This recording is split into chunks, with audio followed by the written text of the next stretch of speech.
All right, before we go live, I just want to send peace, love, and God to everyone. There's a lot going on right now, and I just want to acknowledge that before we get into what did Prince do this week. Trying to get to my music. All right, there we go. So right now, I'm all by my lonesome, but not really. Let me make sure I turn on all of you. I'm going to do that, see what that does. All right, we got Anna B first in the chat. Ooh, I love this. Welcome to the What Did Prince Do This Week reading session where Purple members receive Royal First Class status and VIP treatment. We got Jamal Rowland, day one supporter of What Did Prince Do This Week. First time catching it live. Love the show and thank you from Austin, Texas. We are so thrilled, Jamal, that you have joined us live. Thank you for your support for 3 years in a row. That's amazing. We also got Andre Staley from Detroit. What up, though? We got Mira. Hello, everybody. We got Theo. Good morning, Purple people. We got RTL49. That's what I'm talking about, Theo. I know you are excited, and I'm so excited that you are excited. I'm trying to transition from Sun at times around the world in the day. There's so much going on right now, but we're going to get into the 30 virtual symposium. A couple of nights ago, I watched all 3 of the Glam Slam 94 birthday shows. It really got me in the mood. Amazing shows. Hopefully we'll get into that conversation next weekend. And speaking of next weekend, we will not be on YouTube for What Did Prince Do This Week. We will be at the virtual symposium, which will be on Zoom events like we did earlier this year for Pop Life 40. However, the keynotes with Michael Van Huffel, one of the artist designers of that era, as well as Mr. Hayes, Morris Hayes, those 2 keynote sessions will be on YouTube right here at Polished Solid. But everything else, and you know how it goes if you've been to one before, it's all about the chat. It's all about you. So the chat is going to be hopping on Zoom events. And we are very excited to talk about 30 years of the gold experience in Exodus. And if you're not excited, I know that Theo is excited, and that's all I need. All right, we got Chanel. Yes, thank you so much. That's so kind, Chanel. My favorite part of the week, and it's also my favorite part of the week, so that I am here in community with you, my Purple people. Ooh, Realign a DJ. I am so excited that you have your avatar because we are going to be talking to the author of Dearly Beloved, Prince, Spirituality, and This Thing Called Life by Dr. Pamela Ayo Yetunde. So just make sure you stay tuned or you come back and watch the published stream. So let's see. Okay, we're going to get into this very soon, Realign a DJ. So Realign a DJ is saying the state is appreciated even when I don't always agree. I'm grateful. I'm with you. I am grateful. I'm grateful for everything that this state is giving us. So important to give gratitude for what we're getting. And why won't Jimmy pledge allegiance? We're going to talk about that very, very soon. We got Nick Felden from Denver. Look at Theo. Theo, it's doing it. Thank you so much, Theo. You're doing the work for me. I need help. So I really appreciate you so much. You have no idea. So yes, pre-registration is free for this upcoming symposium. And you do not want to miss this incredible virtual symposium because we get into the purple bubble, and it's nothing like being in the purple bubble.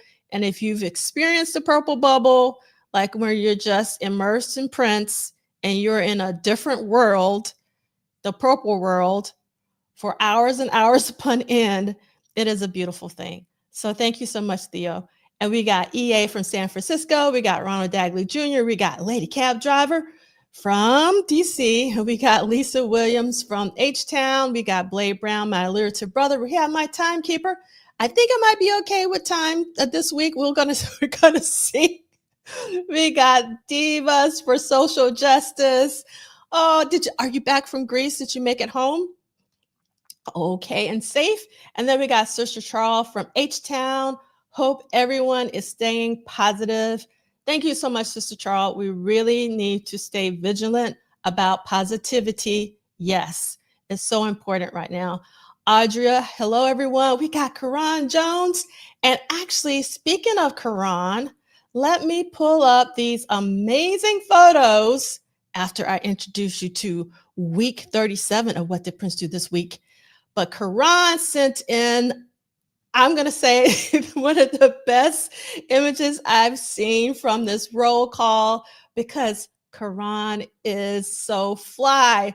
I can't believe, Karan, not only do you have the heart necklace, you got the heart mirrored bracelet, you got the ribbons in your hair, you got the glasses. I mean, this, actually, let me remove your banner here so everybody can see the whole fit, because this is an amazing shot. I love the angle. Whoever took this shot, I don't know if it was your husband. It was amazing, amazing shot, amazing shot.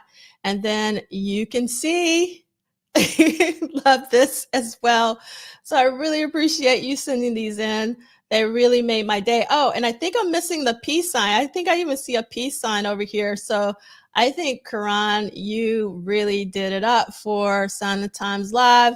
I'm still basking in the afterglow of being able to see that in theaters for IMAX.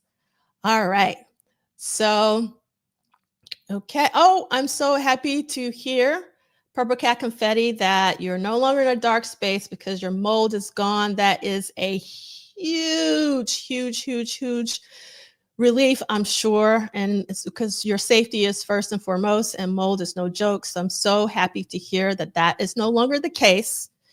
And I know Kim is going to be a little upset, but I know that people are going to be wanting to talk about this. So we're going to move this from the salon portion, and I will put this in, I'll make sure that I put time codes in this week's episode so that we can hop along for those of you who are not with us in real time. So we got JD Washington. Oh, thank you so much. I really appreciate that I am not alone. We got 71 with us. We got Man Ray 10. Yeah. Thank you, Man Ray 10. I love this perspective because I would have never thought about it this way, but you are giving me even more fuel for being here in this virtual studio by myself, but I'm definitely not alone. Again, thank you so much, JD and Man Ray 10. We got Raywin in the house, and oh, you gotta do tell Lady Cab Driver about the Glam Slam 94 birthday shows. I was at those shows, kinda. And then we got Elizabeth from Europe, and family always comes first. So I'm very happy to hear that you'll have sister time next weekend. But as always, if you register, you will be able to see, like right now, pre-registration is going on. So registration is going to open on Friday. And if you register, even if you don't attend, you'll be able to watch the videos immediately until the end of the month. And then I will have to get them edited and posted to YouTube later. And sometimes that takes a while. So if you can't make it, but you still want to see what happened, make sure you register once the registration link is released. But right now, there's pre-registration. All right. And let's see. Raywin is very excited, as am I, about the Round the World in a Day Deluxe. I can't wait for it. We got Ms. MJ Muse. We got Gabrielle from Down Under, and so excited for Dearly Beloved. I am also very excited about the conversation we're going to have with the author of Dearly Beloved, in probably about an hour, but Dr. Yetunde. So we got, let me see if I can pronounce this correctly, Capolavoro. from Europe. I tried. So, yes, Raymond, thank you for this. So I'm excited about the Around the World Around the World in a Day Deluxe because it's very close to my birthday. My birthday is November 23rd. This is coming out on November 21st. So it's kind of like a birthday gift to myself. And we have Heavenly Gains, always so great to be here. And I hear you, Lady Cab Driver. It really isn't a deluxe. It's been remastered, but it's better than nothing. I will say that. And yes, Theo, you're definitely doing more than your part. We got Carol Brooks from San Francisco. And yes, Karan, yes, the amazing photo, amazing photo from your hubby. We got TP in the house. We got El Michelle. We got Boombox Guru. And yes, we're going to do that. We're going to talk about Around the World Day Deluxe. And we got Love This, Love God, Love Life. Yeah, sexy. From K Cool Music.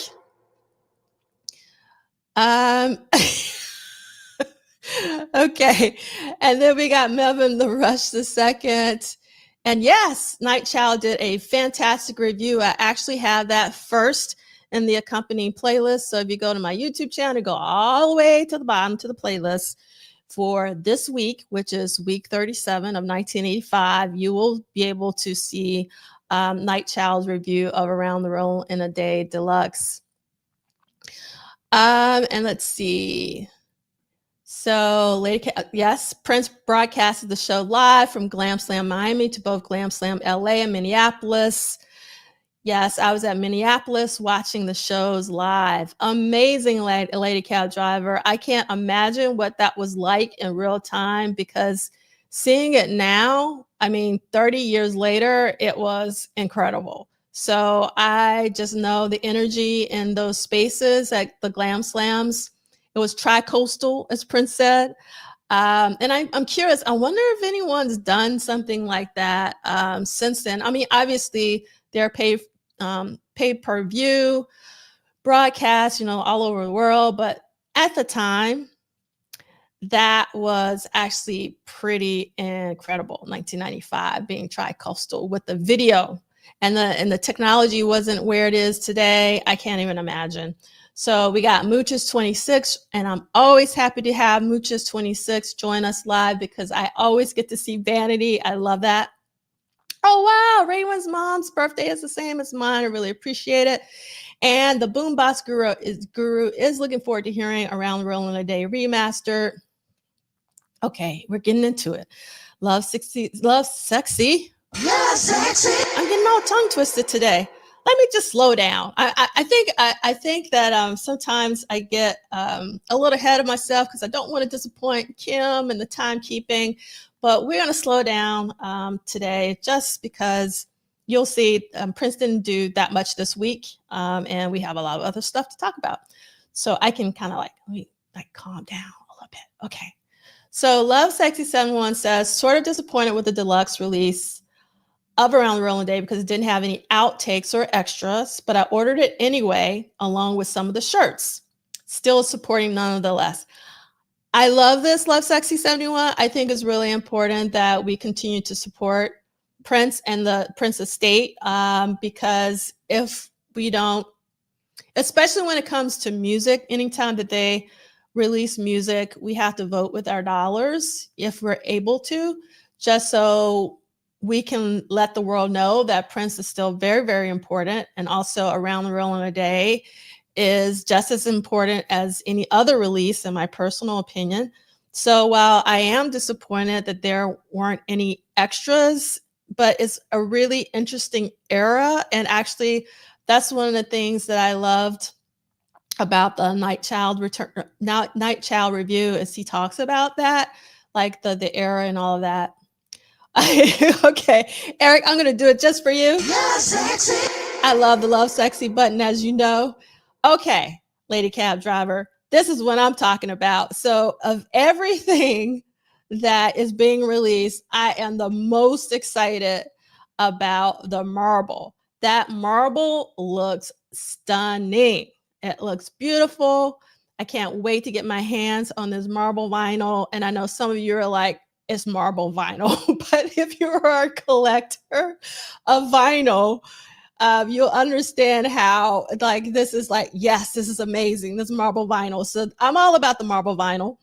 I'm also really excited about the picture discs. In real time, I loved picture discs. And so I think it's really great that we're getting a picture disc this time around. So I'm all for it. And we got Joy Perry. Welcome.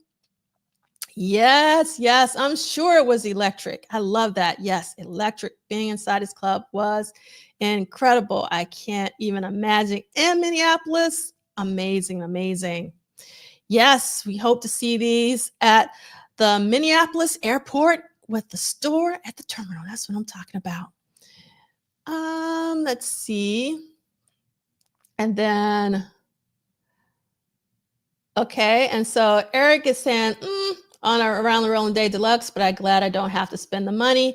The Parade Super Deluxe is what I really want alongside a gazillion other people. Like since day one, since they started announcing deluxe super deluxes, this is like one of the most vocal requests from the fam is the Parade Deluxe for sure.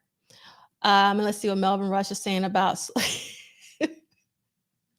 love this Melvin Rush second. So much better when we take our time. Exactly. Ooh, I love this. Yeah. So Tambourine Kim is also one of my favorite tracks off Around the Rolling Day. So I can't wait. Okay. So I'm going to talk about this a little bit later, but I'm going to talk about it now.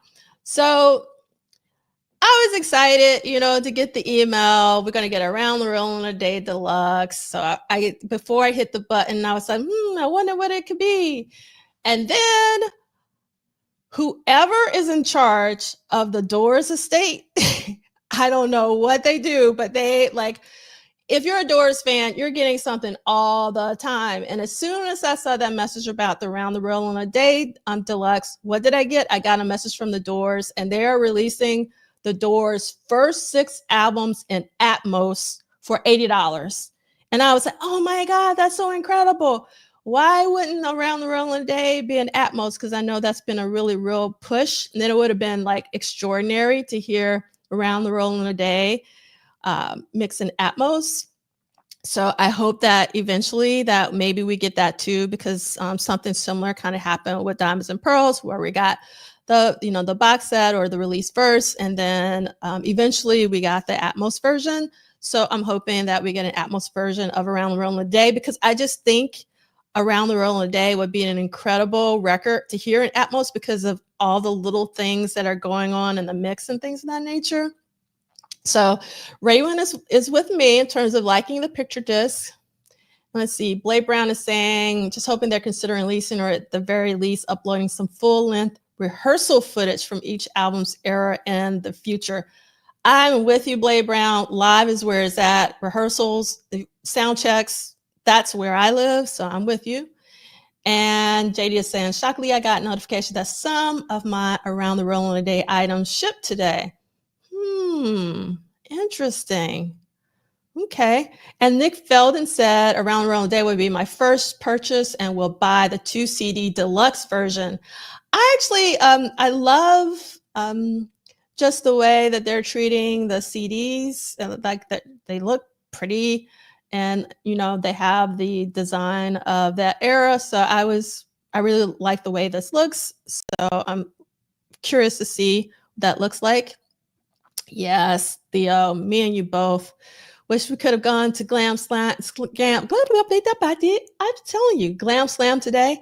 And then we have Parade Deluxe for show. And then Kim is saying, I hope the signals are remastering of all things purple. We definitely need a remastering of all things purple. Love that. Yes, El Michelle, purple vinyl, purple. Oh, it's kind of blue purple marble. I love the mix. It looks amazing. We got Duke Swan, welcome. Let's see. We got LTK in the house, welcome. Purple Cat Confetti is excited about the Raspberry Beret t-shirt.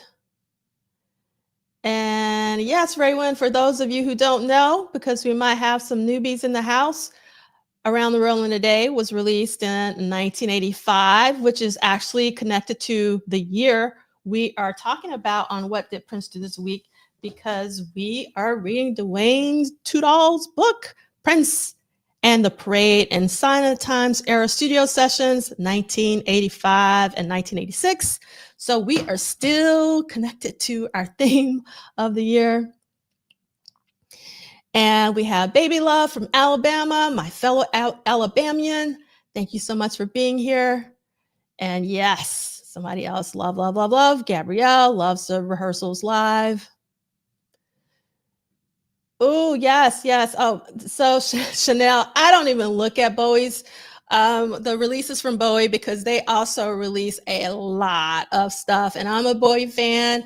I actually worked for Bowie, but it's just like, I don't have that much money. So between the Doors and Prince, I'm kind of done when it comes to collecting. But this is so amazing that the Bowie estate did a great box set of his last 5 albums, live versions in chronological order. I too would love to see a similar effort for by the Prince estate with his 5, like any era of Prince. That would be amazing. Okay, so Raywin likes the picture disc of Prince for Around the World in a Day. And let's see. Yes. I don't know. It's something about the Doors estate. Like, they continue to surprise me. I was like, they didn't record that many albums, but they still do things where you're like, oh no, yes, I got to get this. And I'm the same in terms of this new 5, well, actually 6 release, 6 record release, at most release. Not for Prince, but for the Doors, in case you're just tuning in. So Theo's saying, I think this release will help the estate fund the next Super Deluxe that many people and I desire, because it's a well-known album that I think will sell well with the general public. We hope so. And Kim says, Team CD, this go around got the vinyl in 85. I understand. And I love this. Purple Cat Confetti says, I have Duane's and other books in a safe visual archive box to keep clean. I love that. That's what we should be doing. But I do have my books out. And so they will get, a little bit of wear and tear and a little dust. And let's see. So Black Joubert ordered the colored vinyl, but the estate could have added that 1985 Paris concert. Woo! That's what I'm talking about, which is where the America video came from on audio and DVD, Blu-ray, 4K. That is actually an incredible idea. I love this idea. That would have been crazy good. All right. And Melvin Rush is saying, would love to hear a vocal and percussion mix of Around the World today. We got Cynic22 here for Saturday Love. Love this. And Real Line of DJ is looking forward to Bruce Springsteen, Nebraska Electric version release. You got to tell me more, because I'm not, I don't know much about Bruce Springsteen's catalog. So tell me about Nebraska Electric. And then the Boom Boom Box Guru is saying, the boom, I added an extra boom, the Boom Box Guru. Sorry about that. Just glad we're getting remasters of the classics. That's what I'm talking about. I am so happy, Boombox Guru. You're representing some of my friends. Just be happy we're getting remasters. And the sound quality on some of the OG CDs wasn't the best. And let's see. And then Cynic22 is saying America Video was a dedicated video shoot, not a concert. And then we have, let's see. So, okay, so we're talking about Rick Springsteen. So let's see. The state needs to learn Springsteen. This past summer, Springsteen put out an 8-album set of unreleased albums, and his people noticed he recorded an electric version of Nebraska. Amazing. Okay. Yes, I'm thinking of the Boom Boom Room from Chris Rock. Okay. And thank you so much, Theo, for helping me. I need all the help I can get because I'm so social media illiterate. So thank you so much for letting everyone know to make sure you hit that like button if you haven't. I really appreciate it. And Real Line DJ is telling us it was recorded, the Bruce Springsteen in 1982 with E Street. Okay, so let's move forward with what did Prince do this week. We're going week to week, not date to date. And we can follow the detailed schedule at this bit.ly link or QR code. You do not need let me make myself the expanded edition, but this has 50 extra pages. It's the paperback version. The hardbook version is the first pressing. So if you want to have the latest and greatest, I love this. Hit the like button, like rubbing the stump at the Apollo. That's right. Love that. Thank you, Kim. Okay. So these will be archived at Paula Solid as well as at M. Dean. And we got to give a shout out to Michael Dean, who can't join us because he's getting his music on. So he's gone to see, if I remember correctly, Raphael Sadiq. So amazing. And we want to make sure that we please subscribe, you like, and you help spread the word about what did Prince do this week so that we can get more people to read Duane's books to discover how hardworking Prince really was, how prolific Prince was, and all that jazz. Okay. I love this too. So thank you. I love it. You guys are coming this week with why you need to hit the like button. The button is the one. Love it. So if you got some music on in the background, just hit it on the one. That's right. Okay.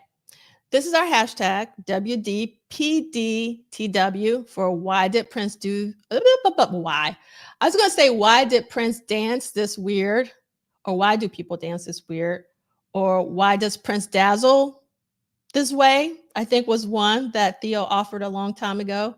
But it is for what did Prince do this week? And that is our email if you want to send us anything, WDPDTW for what did Prince do this week.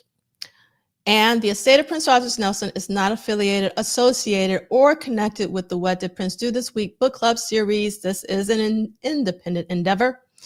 And I just want to remind everyone of our community guidelines. We choose to be a community even when we disagree. And yes, Duane's books are so important. And it's critical that we get the third one. So we got to show love for the two that we have. And that's what I'm trying to do. I'm spending 4 years of my life just so I make sure that hopefully Duane will get us the third one in the series for sexy. That's the reason why we're doing this, just to be really clear, but also because I love being in community with you, but also because I love Duane's books. They are amazing. And we definitely want to support and keep the word out about his books. Now, we started off the top of the hour with Aren't We Us from the 2017 amazing album, No Words, by Eric Leeds and Paul Peterson. And I call that LP music. And you can see that this particular track, which is one of my favorites off of this, probably top 3, composed by Eric Leeds, produced by Eric Leeds and Paul Peterson, and then you have the rest of the players. And yes, love this. Why did Prince dazzle the world? That's right. And let's see. Duane is making sure he's getting his facts right. I guess that's why the third book is taking a while. Yes, it takes a long time to write anything, and definitely a book of the size that Duane has. And I don't know if you remember, but when he was advertising the first book, which I have here, it basically took him 20 years to get this book because he was interviewing so many people, and it takes a while to do that. So, okay. Yes, I am so ready, especially if, oh my goodness, I am going to be like, you think I'm like bouncing off the walls now? I'm going to be hitting that love sexy button almost every second. I can't wait. So I'm hoping that we are going to get an 87, 88, maybe 89 book, because, you got to get a little Batman in there too, maybe, but we'll see. Let's see. And we got LTK. I love to hear stories from the Love Sexy tour, but I guess the book would be about the recording of the album. No, the books are about the tours too. Like if you've been, I know you're actually more recent listener or reader, but actually the beginning of, I think, was it? Are we still? Yeah.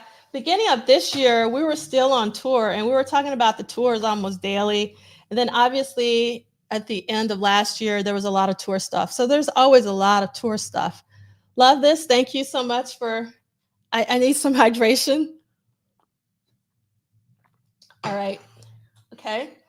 And then I'm also very excited that we have a guest today. I think that's another reason why I'm very excited about today, because I can't wait to talk to Ayo about her amazing book. Yes, that's what I'm talking about. Well, we're going to be talking about Sign the Times in this book, because this is, so Parade and Sign the Times era, maybe a little bit of Sign the Times, but we're going to cover Sign the Times here.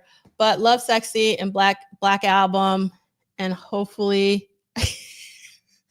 love this Blade Brown. Love this Blade Brown. 89 is a must on the strength of Arms of Orion alone. That's right. Yes, so Andre, that's the reason why. And sometimes Duane watches these, that I'm putting in the work to try to get the third book to be. Yes, sexy. Because if Duane wanted to, because remember, this book covers 83 and 84. So if he wanted to, he could go the other way and do the precursor of this book. But I am trying to persuade Duane that it's the way to go. Move forward.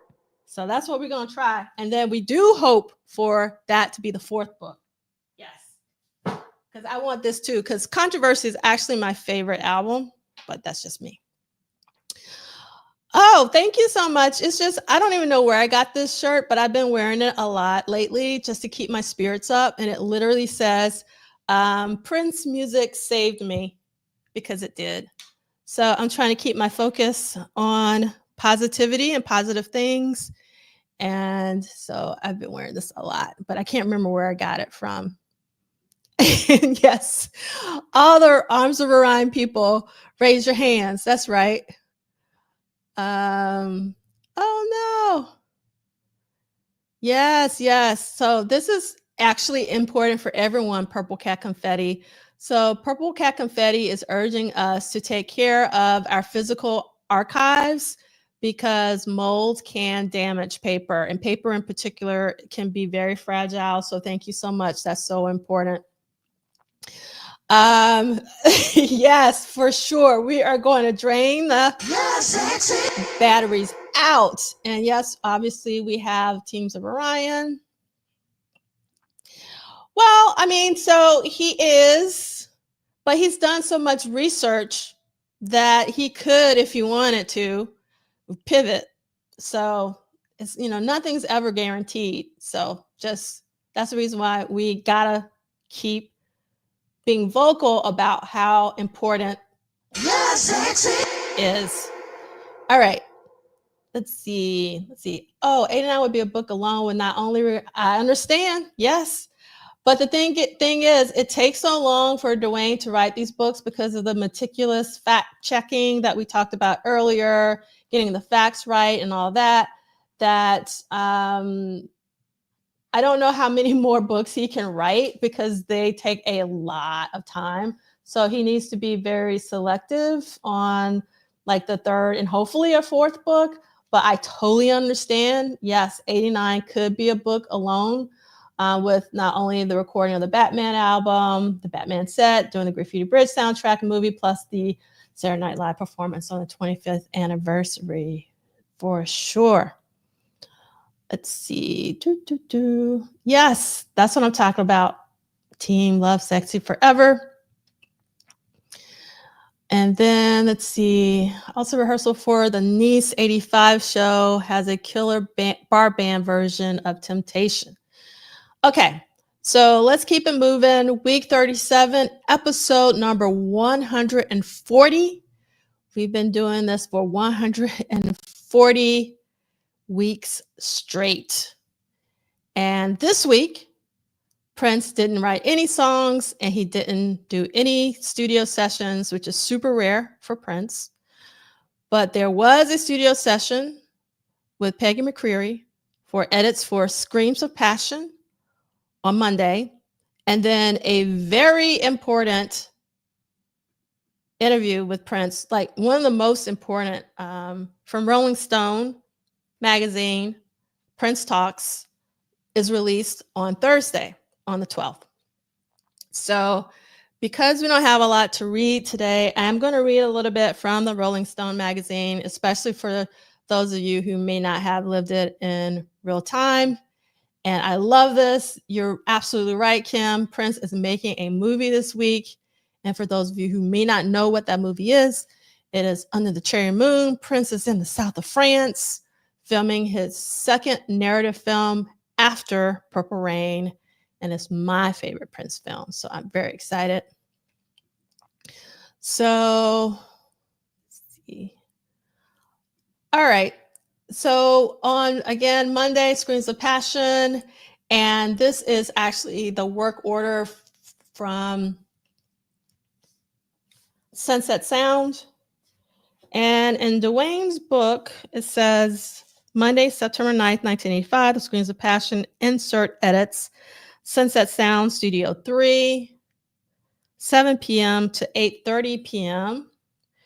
Booked 7 p.m. to open. Producer Prince, artist The Family, engineer Peggy Mac Leonard, assistant engineer Mike Cluster. Peggy Mac oversees a brief edit for The Family's The Screams of Passion. At the end of the session, a single C60 tape is made for Prince. And you can see that there on the work order. Okay, and we got Purple Yoda Princess joining us from H-Town. Let's see. Eric, I love this. Eric wonders if it bothered Prince to not write and record even one song for a whole week. It bothers me. I would think that it would bother him, but he was probably so immersed in the filming. Maybe, I don't know, but I could see like that's something that he always does. So I'm sure it kind of bothered him. Thank you so much, Chanel, because I don't know if you want to see these or not. So it's nice to get feedback. So thank you so much, Chanel. Really appreciate it. And yes, of course, Prince's brain never stopped. He was always kicking up ideas. Yes, Kim. So Kim understands. So let's move forward, because this is what we want to talk about today, is this Rolling Stone magazine, Prince Talks, The Silence is Broken. This was a huge deal in real time. We did not have social media back then, and we had to wait to get information, and magazines was one of those ways. And Prince had stopped talking to the press, and so this was huge. Prince Talks, The Silence is Broken. And whoops, went too fast. So what I'm going to do is I'm going to read a little bit from this issue. And this is actually my original copy. Oh, I wanted to talk about that, EA. So if you notice, this always bugged me because I guess Prince did not want to be photographed. I don't even know why Prince didn't send them like a photo. Like he could have sent them like a Jeff Katz photo or something. I don't know. But this is basically a screen grab of the Raspberry Beret video, which is the cover. So that's the reason why it looks kind of, I don't know, weird in terms of just image quality, because it's literally like a screen grab. And yes. So, but the one thing I do love about this cover is just like the hot peach or whatever color this is. And this was $1.95. And this was issue number 456. And it was September 12th, 1985. All right. So let me go here And let me show you what the spread looks like. I'm sure something's going to fall out because I always kept all the inserts and things. No, okay, it's so this is the main spread here. Hopefully you can see it. Yeah, you can see it. It says Prince Talks.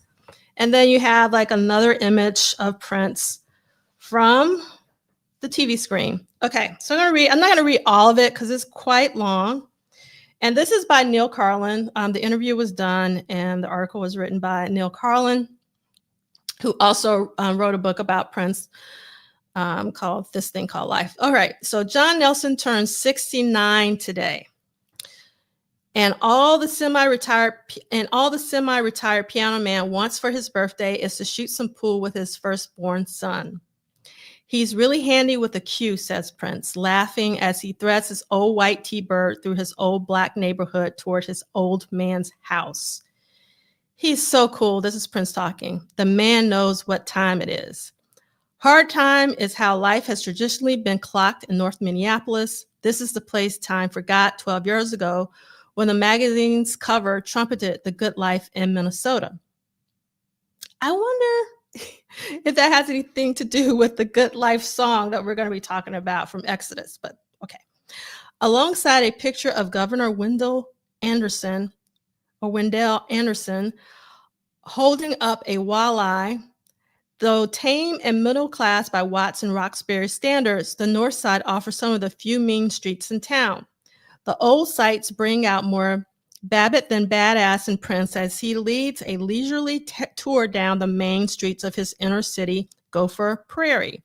He cruises slowly, respectfully, stopping completely at red lights, flicking on his turn signal even when no one's at an intersection.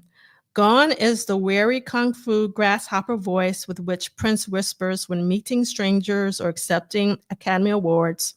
Cruising peacefully with the window down, he's proof in a paisley jumpsuit that you can always go home again, especially if you never really left town. Tooling through the neighborhood, Prince speaks matter-of-factly of why he toured with early interviewers about his father and mother, their divorce, and his adolescent wanderings between the homes of his parents, friends, and relatives. This is Prince. I used to tease a lot of journalists early on because I wanted them to concentrate on the music and not so much on me coming from a broken home. I really didn't think that was important. What was important was what came out of my system that particular day. I don't live in the past. I don't play my old records for that reason. I make a statement, then move on to the next. So I'm going to skip some down, and then this is Prince still talking. There's where my mom lives. He says nonchalantly, nodding toward a neatly trimmed house and lawn. My parents live very close by each other, but they don't talk. My mom's the wild side of me. She's like that all the time. My dad's real serene. It takes some music to get him going. My father and me, we're one and the same. A wry laugh. He's a little sick, just like I am. And so it goes on as he gives a tour to Neil Carlin through his old neighborhood. And then it goes into the interview. And we will get back to this because we have our special guests and I do not want to keep them waiting. So that was a little bit of a tease, and we'll come back to Prince Talks a little bit later. So I am very, very excited to bring to the stage Dr. Pamela Ayo Yetunde. Well, thank you so much for joining us. Thank you so much for the invitation. It's good to see you. Yes, of course. I'm going to switch you around here. Okay. So we are so excited that we are here to talk about your new book, Dearly Beloved, Prince Spirituality, and This Thing Called Life. And we actually, let me see if I can find it. We have someone in the chat. Let me see if I can find it really quick, called Real Line the DJ, that actually has your book as their avatar. So they are very, very excited that you are here today. Thank you. Yes, as am I. So talk to us first, before we get to the book. We always like to talk a little bit about your Prince origin stories. So how did Prince get into your life? Like, when did that happen? And also, not only like what age you were, but like what city were you living in? Because then, music was very regional. So can you talk a little bit about your Prince origin story? Oh yeah, I'm excited to talk about it because it's so meaningful to me. So I grew up in Indianapolis, Indiana. I listened to WTLC. That was considered the Black radio station in Indianapolis. I was in high school, and they played Prince. And I mean, just what else can I say? The brilliance. I'd like to think that I have good taste in music. And so the brilliance of Prince appeared. And then I don't know if it was the DJ or what was being said in the community that Prince was playing all of the instruments, which then made my interest in him much more intriguing. And I was in awe, really. I'd never heard of an artist playing all the instruments on their album. So that's where I was. That was probably, let's see, when this first album come out, 78. Mm-hmm. And I was 16. Oh, wow. Amazing. So you were there from day one. I think it was day one. Yes. Yes. You were there from day one. So talk to us about how did your love of Prince, as a teen, get you to writing this magnificent book about Prince? Thank you. Thank you so much for that, D'Angela. Well, so 16, I hear Prince on the radio. Age 55 or thereabouts, I'm teaching at a seminary, United Theological Seminary of the Twin Cities in Minneapolis, or St. Paul. Before I moved there, I was living in Atlanta. And so, if you know anything about Atlanta and the Twin Cities are like comparing apples and oranges. And I was trying to figure out, how is it that I'm going to be happy living in the Twin Cities, as cold as it is and as white as people said it is, though it is not. I just want to bust that myth right there. So I was thinking, oh, I know why I'm going to be happy there, because Prince is from there. Okay, so there must be something good going on in the Twin Cities because Prince is from there. Then after starting my teaching position, I was teaching interreligious chaplaincy. The president of the school at the time, shortly after I got there, asked me, why would anyone come to our little, not well-known seminary over the bigger and more well-known seminaries in the area? And I just blurted it out without second thought, because we can do the theology of Prince at this little liberal seminary. And he paused, and the marketing person in the room paused, and we sat in silence for a moment. And then he asked, well, what would that mean? What does that mean to do the theology of Prince? And I said, I don't know. Let me get back with you. Longer story short, we did a theology of Prince project at the school. After I left the school, people asked. What year was this approximately? 2017, 2018. We published the Theology of Prince journal, which is still available online. And then after I left the school in 2020, and I would tell people what I did at United, I'd say, oh, I taught this, we did this, I directed the interreligious chaplaincy program, and we did this Theology of Prince project, and blah, blah, blah, blah. And they'd say, wait, hold up, what? You did what? The Theology of Prince? Tell me more about that. You need to write a book about that. And so eventually that's what became of that journey, Dearly Beloved. So I get a lot of people telling me that I should do X and X. Mm-hmm. So just because someone tells you that you should write a book about Prince doesn't necessarily mean that you would actually follow through on that. So what actually made you follow through on writing this book after hearing people tell you that you should write this book? Right. And I agree with you 100%. Just because people say you should do something doesn't mean you should do it. And as a matter of fact, I said, no, I'm not going to do that. I'm not going to write a book about Prince, because we did the Theology of Prince project in 2017, 2018. We did a journal, which is still available. So I feel like my work is done. Thank you very much. But then I got invited to Collegeville Institute, which is a writing retreat. Actually, I'm here right now, which is a writing retreat in Collegeville, Minnesota, on St. John's campus. And I said, well, if I go, I'm going back to Minnesota. I should think about what people said I should do.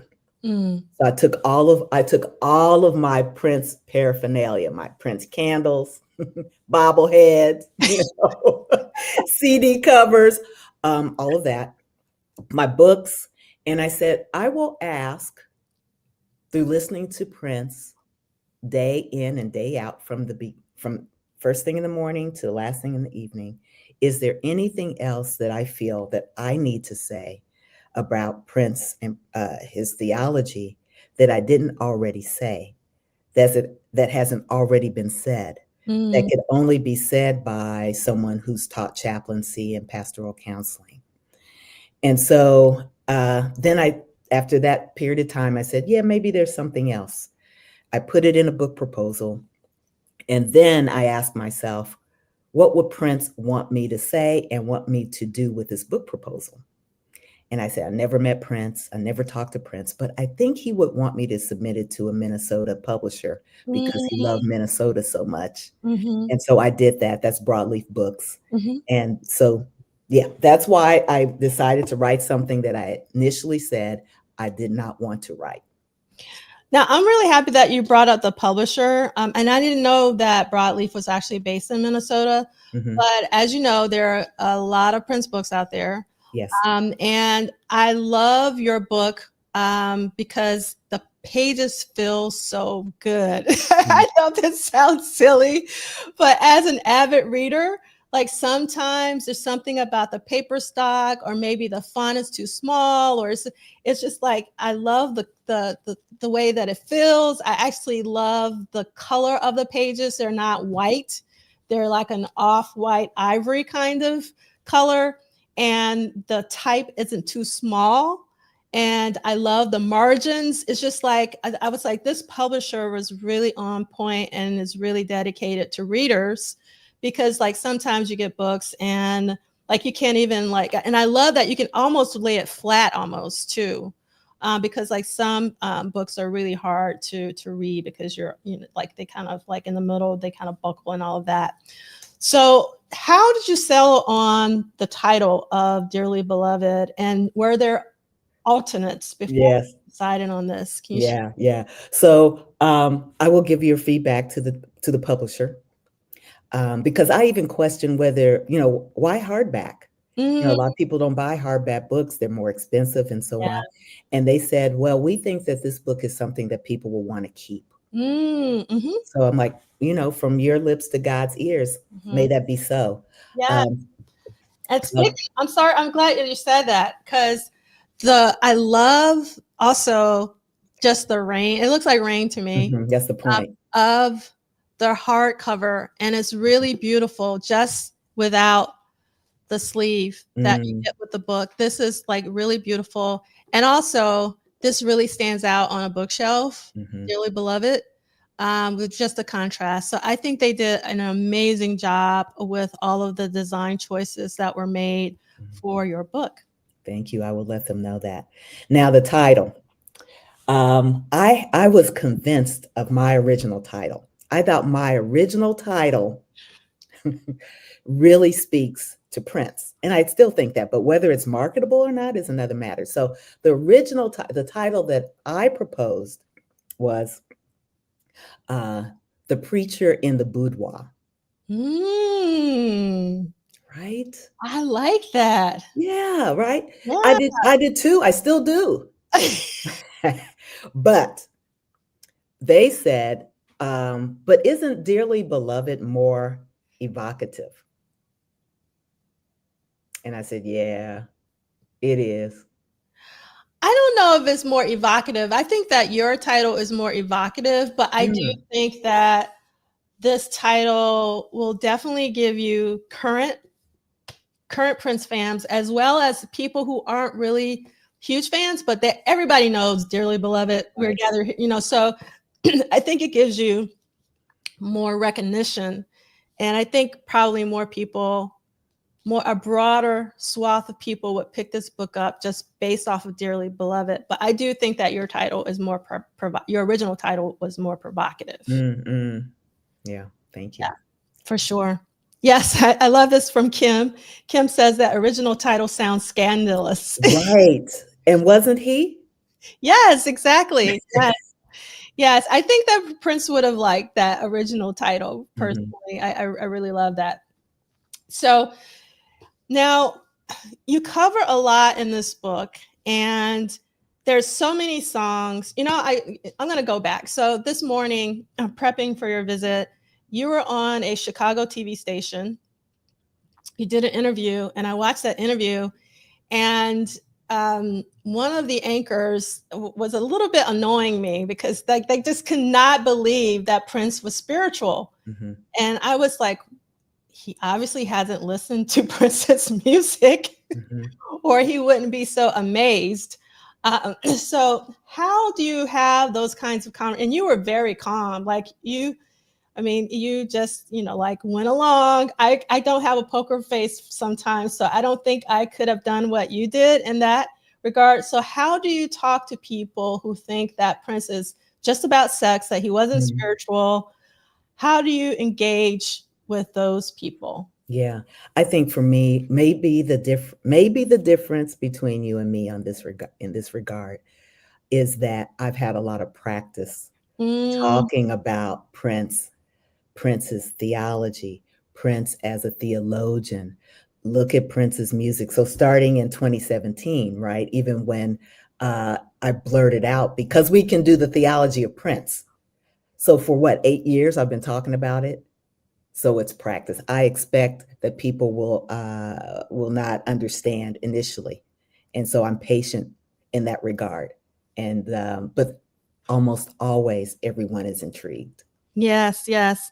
So one of the things that I absolutely love about your book, and I actually haven't seen this in any other Prince book, but there's so many Prince books out there that maybe I've missed it. But at the beginning of each one of your chapters, and I will make my, you may or may not be able to see this, but basically Ayo has a playlist for you to play, to listen along before the chapter begins. And I really thought that that was absolutely brilliant, to, start off each chapter with what you have here as a listen along. So can you talk a little bit about how you came, or was that originally a part of how you wanted to structure the book? Can you talk about that? I can. So in part of my writing process, I do a, what do you call it? Stream of consciousness. Sort of right before I get into the editing of it and before it's edited by others and so on. And so in my stream of consciousness writing, I would include lyrics in my draft, Prince's lyrics, which of course I don't have the right to publish, right? But in my draft, I can. So then as the publisher and the editor and I began looking at the draft, it was actually her idea to put the songs at the top. And I said, "Oh, I love that idea." It's a great idea. Yeah, I love that idea because one, well, for the various obvious reasons. Yeah. Yeah, for sure. Now, not only do you start each chapter with like a song list, but I think what separates your books from all the other Prince books is that way that you end each chapter. And you end each chapter with a section called practices. How can you like practice this in your own life? And I also thought that that was like, I was like, when I first started reading this, I was like, oh my God, this like song list is amazing. But then when I got to the practices, I was like, oh, I just like mic drop. So talk to us about the practices and why they are important to your book. Right, right. So I love this question. So because it takes me back to the memory of being actually where I am right now, Collegeville Institute, where I was writing the book proposal and asking myself, what would Prince want me to say that I haven't said already? And, this is all speculation, conjecture. I have no idea.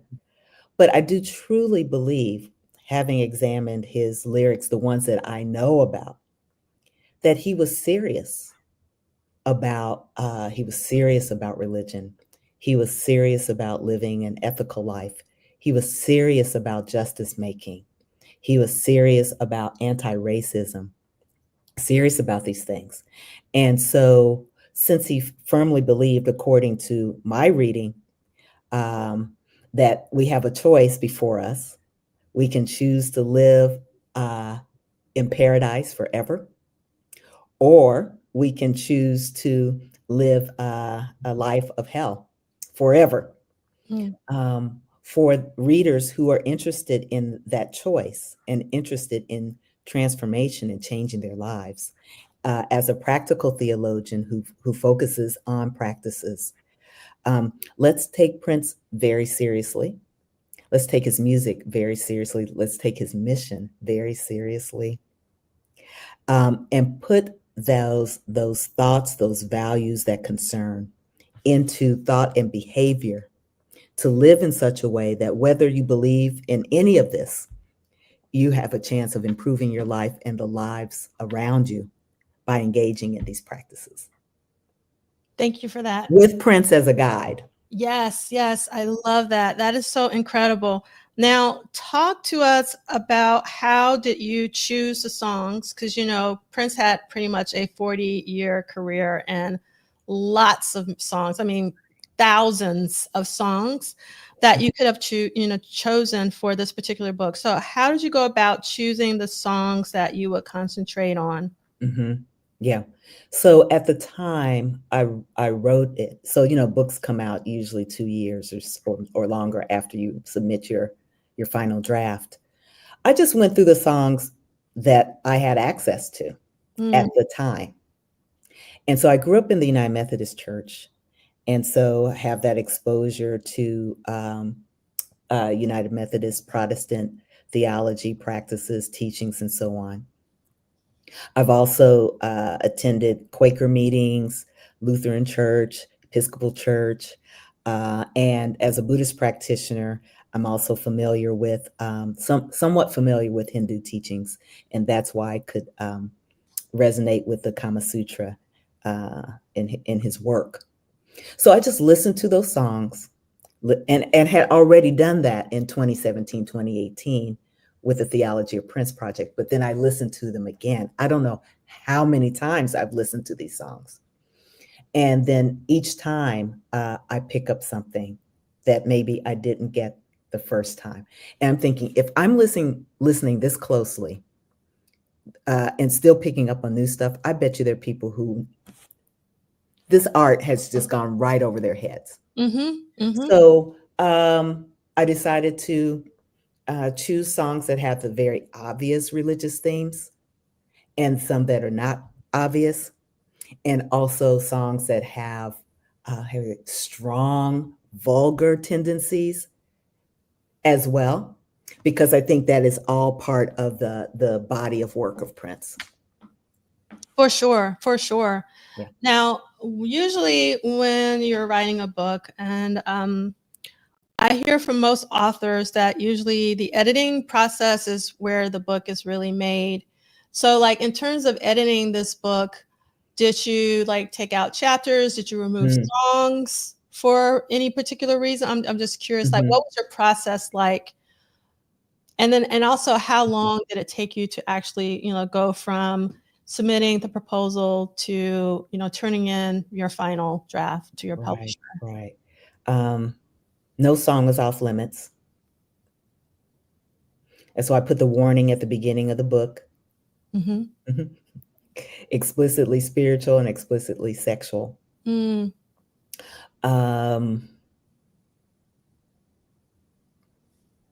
every book proposal, when it's accepted, the contract states how many pages the book will be. So I just tried to stay within that limit. I don't recall anything being taken out. I'm sure there were things that were taken out, but it wasn't because of the content wasn't relevant. It wouldn't have been for that. It would have been for space, a little bit of space.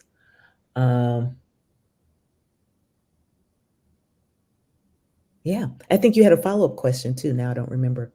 Yeah, it was just, you actually answered my follow-up question in the beginning, which was like, how long did I think? Oh, how long? I Okay. just didn't. Yeah. Um, 2 years Mm, from submitting the proposal to publication. that's impressive. Well, thank you. However, remember that Yeah, I already did the Theology of Prince project in right, 2017, 2018. So this wasn't new material for me. right. No, that makes a lot of sense for Mhm. sure. Now, I know that you're doing the circuit in terms of book fairs and doing the promotional circuit. And Mhm. when you've been hearing from readers, what kind of responses have you been getting? Like, what kind of revelations are readers getting from reading this book? And Mm. before you answer that, I think it's really important for a lot of us, we live in Prince bubbles, meaning we talk to other Prince fans a lot. And I think it's so important to talk to people who are not in the Prince bubble, who Mhm. maybe know a Prince casually, to expand, Prince's base of what he accomplished on this earth, because he accomplished so much. And I find that a lot of people don't know the full breadth of who Mhm. Prince was and is. And I think that your book really contributes to giving a more fuller picture of who Prince was to like the non-Prince people, as I call Mhm. them. So can you talk to us about what the reception has been like for your book as you travel, across the country promoting it? Yeah, and I agree with you. So part of my objective in writing a book that I didn't want to write Mhm, because I felt I had already done it was because the publisher asked, when you write a book proposal, there's a marketing section, and they want you to basically argue why they should invest in publishing your book. And I said, because people still don't understand Prince. mhm. We're That's still listening to Prince. You can go to a coffee shop, you can be in a store, you can be anywhere, and it's very likely you're going to hear a Prince song and still don't know what his body of work was about. mhm, So why does that like annoy me? It annoys me as a theologian uh, that that people don't know. It is the I'm going to put it this way. It counts. It's a little. Well, I'll just say it. It is a theologian's sacred obligation to explicate the theologians out there that we don't know about. mhm. And I feel like I don't know Prince. I wrote a book, but I still don't know who Prince was. But I know this much that this mm, brilliant, that's not, it's almost like an understatement to Mhm, say brilliant, mhm, brilliant, exceptional uh, artist, freedom fighter, mhm, freedom fighter. mhm. Um, we're just bopping to his music as if it's just pop, Mm, and it's not. no. And I feel that's an injustice to him. Mhm. And I want to do my part. So this is my little part, my little contribution. Yeah. It's really so important. Like, I'm so grateful that you did heed the call and write this book, because it really makes you think a little deeper about some of Prince's most well-known pop songs in terms of, again, the general public and maybe other readers who are not immersed in the Prince world like a lot of us are here in this weekly podcast, because we're reading another book. We're reading Duane Tudahl's book, which is Prince in the Studio Sessions, and we've been reading this like week by week for the past year. And then prior to that, his first book, and really taking seriously, everything that Prince recorded in the studio, but also his touring and things of that nature. And this is just another dimension of Prince. And I think it's really important that you can supplement the reading of Duane's book with Dr. Yetunde's book. So I think, I hope that a lot of you, let me go a little bit bigger. I hope that a lot of you will actually go and pick this book up. And I remember I made some banners. So you can, this is, Ayo's Instagram, but from the Instagram, if you go, you know how Instagram works, you can get to her website, which is just Pamela, is it Pamela Yetunde.com? Pamela Ayo Yetunde. PamelaAyoYetunde.com. And I had that and I removed it. and the book is Dearly Beloved, Prince Spirituality and This Thing Called Life. Definitely pick it up. It's so very important because I think that we can all grow personally, obviously learn more about Prince, but also just because of, you know, the practices that you have at the end of each chapter is, I mean, I was really moved by some of them, and I think they can be really useful now more than ever. And I love this comment from Mira. Prince is the best pastor of all time. All Love right, that. Mira. Yeah. Yes. So Kim wants to know, are you coming to Atlanta? Yes. Do you know when? Like, no, I don't know. Okay, but you are. But if you have something in mind, please reach out and let me know. Yes. I'm in Atlanta quite a bit. Yeah. Yeah, awesome. Yes, Kim, like if you can recommend any venues, that'd be really good. That way I can forward them to Ayo. Look at, here we go. Theo just purchased a copy of the book. That's what I'm talking about. Love that. And EA says, we'll purchase the hardcover book a couple of weeks ago. I picked up the digital version. Thank you. That's amazing, EA. And so what do you want people to take away after reading this? Yeah, I think there may be two takeaways at the moment, because I could go on and on. Okay, I'm trying to keep it short. Yeah. One is that Prince wanted his listeners, and maybe those who didn't listen to him, to have the ability to resolve their internal conflicts and know that they were dearly beloved. And that's why I said, okay, let's go with that title. The other thing I want people to take away from is that, you know, Prince was a human being who experienced grief and loss and mourning and searching. He's seemingly, just looking at his lyrics, and something I call theolyricology, he went from being rather expansive in his theology from the beginning, but rather narrow near the end.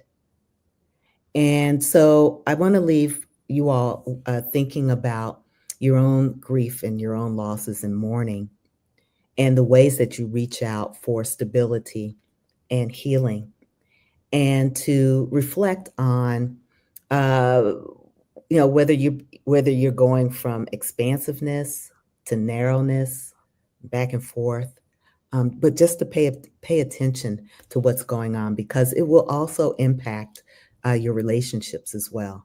And so those are the things that I want to leave with folks today. And then lastly, the most important maybe is just my gratitude to you, to Angela, to everyone here. Thank you so much for this time. I really appreciate all of you. Thank you. Thank you. So I really wish, so we have multiple co-hosts. Normally I have people with me, and one of the people who normally joins me is C. Lee McGinnis. And C. Lee McGinnis wrote a book called The Lyrics of Prince. And it would just be so amazing for you two to have a conversation together. So I'm hoping that one day you would be willing to come back, especially after some of our listeners have had an opportunity to read your book, since several of them are purchasing the book as we speak. And thank you so much for all of you who have done so already. We really appreciate that. But if you could come back and have a conversation with Celie, and if you don't know Celie, you're in for a treat. Okay. All right. Yes, I would be happy to. I would be honored. Yeah. That would be really, really incredible. So thank you so much for joining us today. Thank you for taking the time out to write this amazing book and for sharing it with us.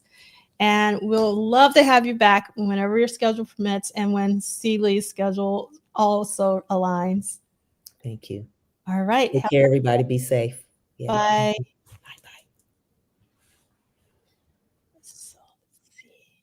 Okay. So we are so grateful for Dr. Yetunde for joining us. Yes, it would be so awesome if Celie would have been here, but it'll just be another opportunity to bring Ayo back on. We're so grateful for Ayo for coming on and promoting her amazing book, Dearly Beloved Prince, Spirituality, and this thing called life, because reading is important because we are reading another amazing book, as you know, Duane's book. All right, and I am going to go back to reading a little bit, not a lot, from our Rolling Stone Prince Talks, because I wanted to read just a little bit from the actual interview itself. So give me 1 second to find my page again. Okay, so this is from the interview, and it starts off with, "Why have you decided that now is the time to talk?" And Prince says, "There have been a lot of things said about me, and a lot of them are wrong and continue to be wrong for that matter. There have been a lot of contradictions. I don't mind criticism. I just don't like lies." I think this is a really important thing, especially for us in this day and age. Prince literally says, "I don't mind criticism." And I think that's where sometimes there can be um, a little tenseness when you can be critical without being mean, especially when you're talking about the work and not about people directly. And Prince does say, "I don't mind criticism. I just don't like lies. I feel I've been very honest in my work and my life, and it's hard to tolerate people telling so many barefaced lies." And then Neil Carlin asks, "Do you read most of what's written about you?" "A little, not much. Sometimes someone will pass along a funny one. I just wrote a song called Hello, which is going to be the flip side of pop life. It says at the end, life is cruel enough without cruel words. I get a lot of cruel words. A lot of people do. I saw critics be so critical of Stevie Wonder when he made Journey Through the Secret Life of Plants. Stevie has done so many great songs, and for people to say, you missed, don't do that, go back. Well, I would never say, Stevie Wonder, you missed. Prince puts the Wonder album on the turntable, plays a cut, then puts on Miles Davis's new album. Or Miles. Critics are going to say, Miles done went off. Why say that? Why even tell Miles he went off? If you don't like it, don't talk about it. Go buy another record. Not long ago, I talked to George Clinton, a man who knows and has done so much for funk. George told me how much he liked Around the World in a Day. You know how much more his words mean than those from some mamma jamma wearing glasses and an alligator shirt behind a typewriter? Neil asks, "Do you hate rock critics? Do you think they're afraid of you?" Laughs. "No, it's no big deal. Hey, I'm afraid of them.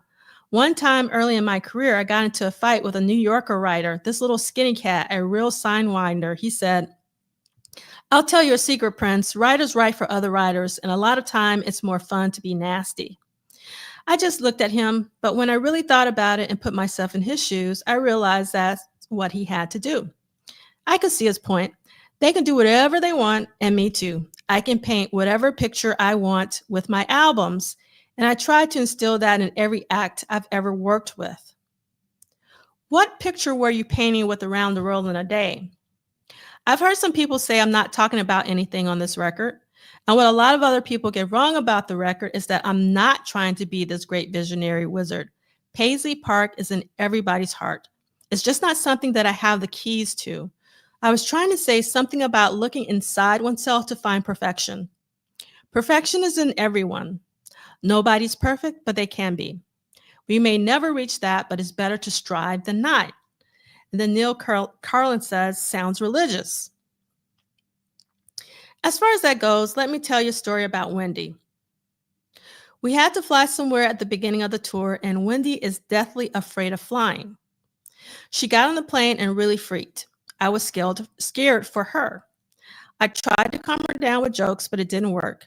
I thought about it and said, "Do you believe in God?" She said, "Yes." I said, "Do you trust him?" And she said she did. Then I asked, "So why are you afraid to fly?" She started laughing and said, Okay. Flying still bothers her a bit, but she knows where it is and doesn't get freaked.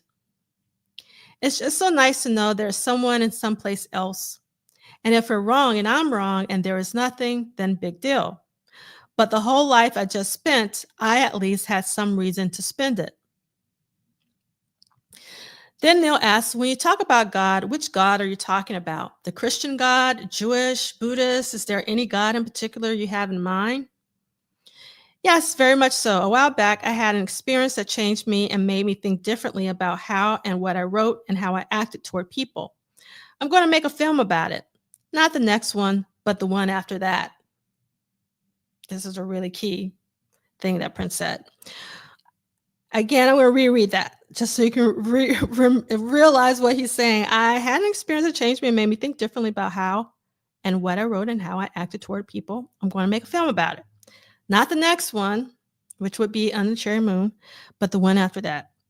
I've wanted to make it for 3 years now. Don't get me wrong, I'm still as wild as I was. I'm just funneling it in a different direction.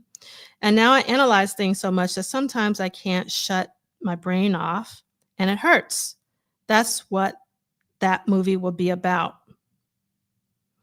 What was the experience that changed you? I don't really want to go into it specifically. During the Dirty Mind period, I would go into fits of depression and get physically ill. I would have to call people to help me get out of it. I don't do that anymore. Then he goes on and asks, what were you depressed about? How you get over it? I'm not going to read Prince's responses to that because this is actually very long. But then he asks, do you believe in heaven? I think there is an afterworld. For some reason, I think it's going to look just like here, but that's part. I don't really like talking about this stuff. It's so personal. Does it bother you when people say you're going back in time with Around the World in a Day? No.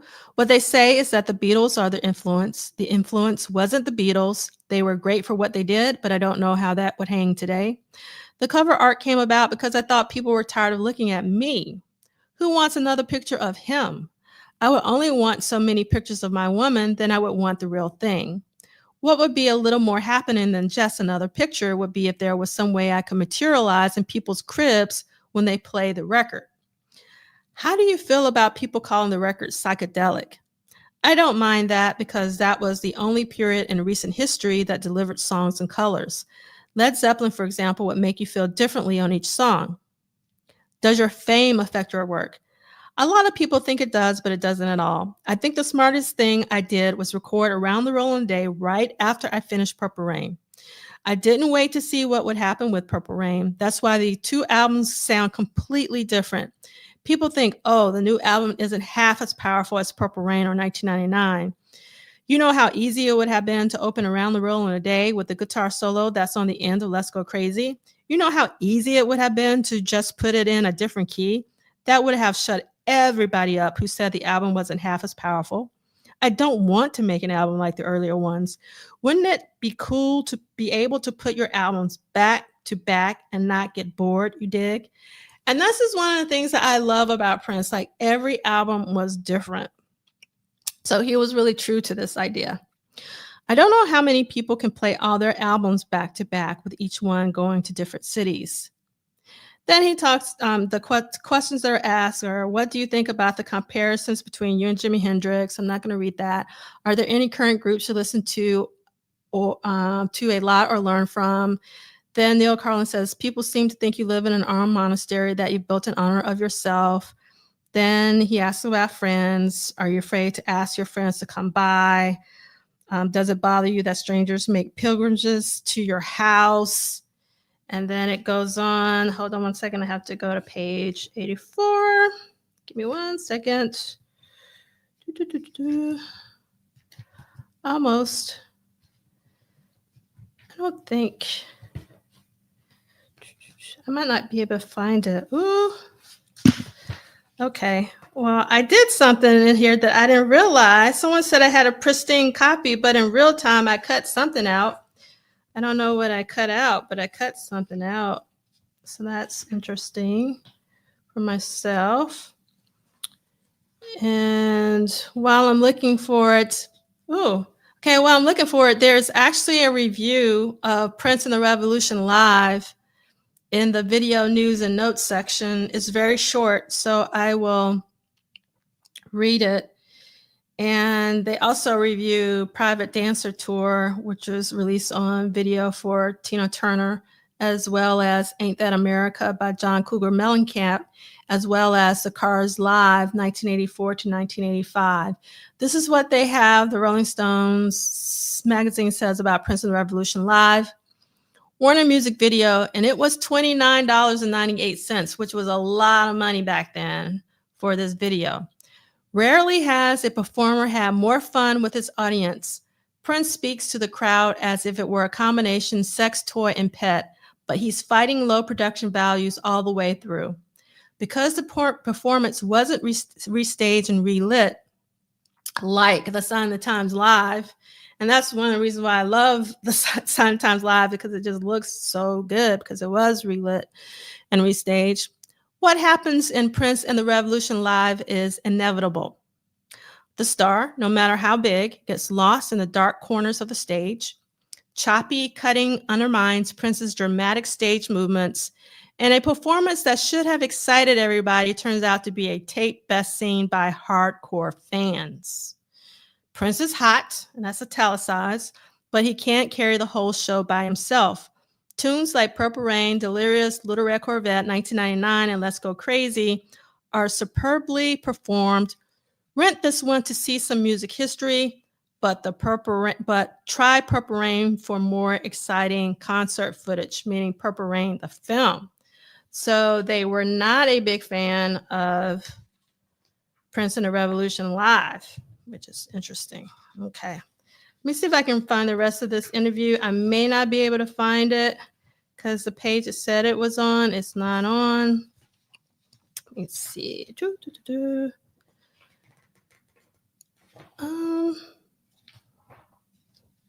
Okay, here we go. It's all the way in the back. And then another thing that Neil Carlin asks, it's not just people outside your door who think you're a wild sexual person. Then he asks, does it make you angry when people dig into your background, when they want to know about your sexuality and things like that? And then he goes on and asks, how do you feel when you go to New York or LA and see the life you could be leading? I'm going to read this one because I think it's really important that I personally think it's really important that Prince stayed in Minneapolis for the most part. Obviously, he had homes in other places like Spain and Canada and all that. But LA, this is Prince. LA is a good place to work. And I liked New York more when I wasn't known, when I wasn't bothered when I went out. You'd be surprised. There are guys who literally chase you through a discotheque. I love that he says discotheque instead of disco. I don't mind my picture being taken if it's done in a proper fashion. It's very easy to say, Prince, may I take your picture? I don't know why people can't be more humane about a lot of things they do. Now when I'm visiting, I like to sneak around and try stuff. I like to sneak to people's gigs and see if I can get away without getting my picture taken. That's fun. That's like cops and robbers. Then it goes into, you've taken a lot of heat for your bodyguards, especially the incident in Los Angeles in which your bodyguard, Chick Huntsberry, reportedly beat up a photographer. I'm not going to read that. He also asked, why isn't Chick working for you anymore? I'm not going to read that. He asks, is it true that Chick is still on the payroll? He responds, yes. Then he asks, what about the expose he wrote about you in the National Enquirer? And I'm not going to read that. You came in for double heat. You came in for double heat over the LA incident because it happened the night of the We're of the World recording. In retrospect, do you wish you had shown up? Prince's response, no. I think I did my part and given my song to the album. This has been my point all along with that We Are the World documentary. He did his part, and Prince thought he did his part. I hope I did my part. I think I did the best thing I could do. Then he asked, you've done food drive concerts for poor people in various cities, given free concerts for handicapped. This is the language. Remember, this is 85. Handicapped kids, and donated lots of money to the Marva Collins Inner City School in Chicago. And this, I'm going to read this because Marva Collins, this relates to the 30 Virtual Symposium, because Marva Collins is in The Most Beautiful World in the Most Beautiful Girl in the World video. So didn't you want to stand up after you were attacked for We Own the World and say, hey, I do my part? And then he says, no, I was never rich, so I have very little regard for money now. I only respect it in as much as it can feed somebody. I give a lot of things away, a lot of presents and money. Money is best spent on someone who needs it. That's all I'm going to say. I don't like to make a big deal about the things I do that way. Then he asks, people think that you're a dictator in the studio, that you want to control everything. In LA, however, I saw Wendy and Lisa mixing singles while you were in Paris. How do you feel about your reputation? And then I'll read this. So it says, my first album I did entirely alone. On the second, I used Andre Simone, my bass player, on Why You Want to Treat Me So Bad. He sang a small harmony part that you really couldn't hear. There was a typo on the record and Andre didn't get any credit. That's how that whole thing started. I tried to explain that to him, but when you're on the way up, there's no explaining too much of anything. People will think what they want to. The reason I didn't use musicians a lot of time had to do with the hours that I worked. I swear to God, it's not out of boldness when I say this, but there's not a person around who can stay awake as long as I can. Music is what keeps me awake. There will be times when I've been working in the studio for 20 hours and I'll be falling asleep in the chair, but I'll still be able to tell the engineer what cut I want to make. I use engineers and shifts a lot of time because when I start something, I like to go all the way through. There are very few musicians who will stay awake that long. Then he asks, do you feel others recognize how hard you work? He says, well, no. A lot of my peers make remarks about us doing silly things on stage and on records. Morris Day, former lead singer of The Time, was criticized a lot for that. What kind of silliness exactly? Everything, the music, the dances, the lyrics. What they fail to realize is that is exactly what we want to do. It's not silliness, it's sickness. Sickness is just slang for doing things somebody else wouldn't do. And he goes on and talks about that. And then another question is, why did Morris say negative things about you after he left the band? I'm not going to read that. He also asks, what sound do you get from different members of the Revolution? I'm not going to read that. He says, how so? And then he asks, what about the other bands, Apollonia, Vanity, Maserati, The Family? What are you trying to express through them? And then he responds, a lot has to do with them. They come to me with an idea and I try to bring that forth. I don't give them anything. I don't say, okay, you're going to do this and you're going to do that. I mean, it was Morris's idea to be as sick as he was. That was his personality. We both liked Don King and got a lot of stuff off him. Why? This is Neil Carlin asking why, because he's outrageous and thinks everything is so exciting, even when it isn't. Another question, people think you control those bands. That is similar to Rick James's relationship with the Mary Jane Girls. A lot of people think he's turning all the knobs. I'm not going to read that. And then he says, after all these years, does the music give you as much of a rush as it used to? And Prince responds, it increases more and more. And that's pretty much, and he goes on about that. And that's pretty much the interview. So I didn't read the entire thing because we would be here all day. And I'm sure my timekeeper is like looking at the watch. But I hope that you got a sense of how important this particular interview truly was in real time. And I know some of you may not have, been there in real time, or you didn't get this particular issue. So I just wanted to read some of it. So let's get back to our slide deck really quickly. I just really want to say, I watched this documentary this week. It's a 2-part documentary. It's executive produced by Issa Rae, called Seen in Her, and it's about Black television and Black television writers. And I know you might say, what does this have to do with Prince? But it's all about ownership. And as you know, Prince was huge about ownership. So if you want to learn a bit more about ownership in the Black community in particular, I think this is a really important doc, and you can tie it to Prince. So highly recommend Seen and Heard.